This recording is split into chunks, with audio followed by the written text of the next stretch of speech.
One of the ways to make a decision is coin flipping.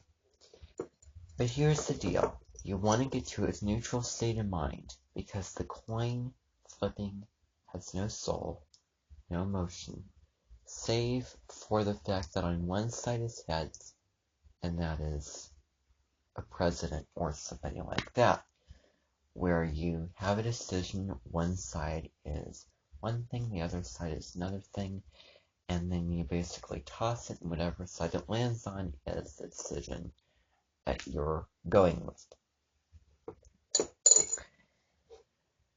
I would recommend sitting down and writing out the pros and the cons, the goods and the bads, to really weigh them. And if you can't, well, turn to the coins. And then you'll find out.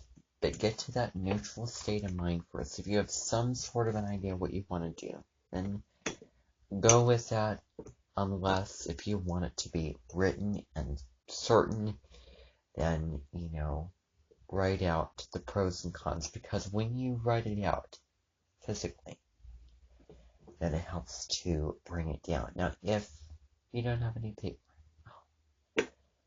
and if you don't have any coins, well, go with, what you want and be okay with not knowing. Maybe save it for another time. And maybe letting spirit decide. So that's what I have to say about coin flipping. And a couple other hacks I want to talk to you about is the piano area, breadcrumbs, and basic staples in the kitchen. So I want to start out with the piano area. So when you have a piano area, you have cardboard that's cut out. I remember doing this a long time ago. When you have the cardboard cut out, when you have one piece and a long piece, and then you have the other two pieces short going along the sides, but you want to be able to get out of the piano area. Both need to be even. Both the two sides need to be even, and one long side on the back.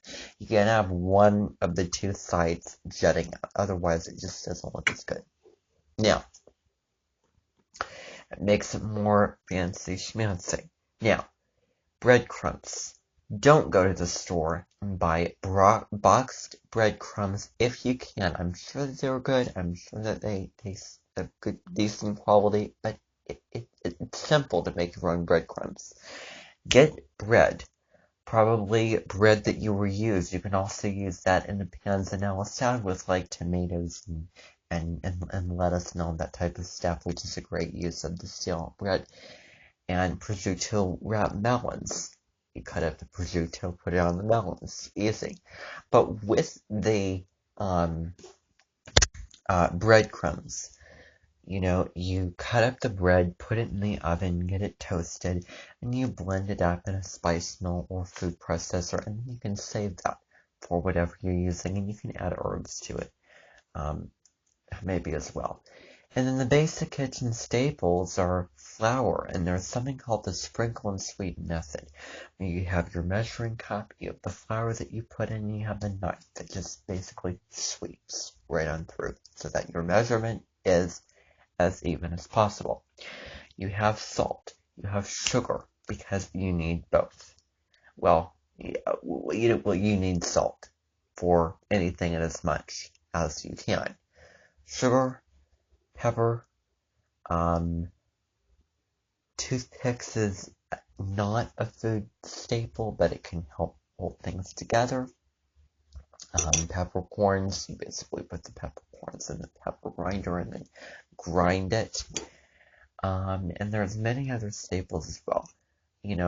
Eggs, water, at the fontana, also known as the fountain, where you have your flour, you make it in a little well, and then you have your one hand holding the well, all the other, preferably use your dominant hand your indominant hand holds the well, and then your dominant hand puts the eggs in, and then you take your fork and, beat the eggs all around, and then you mix all of it together until you form your dough.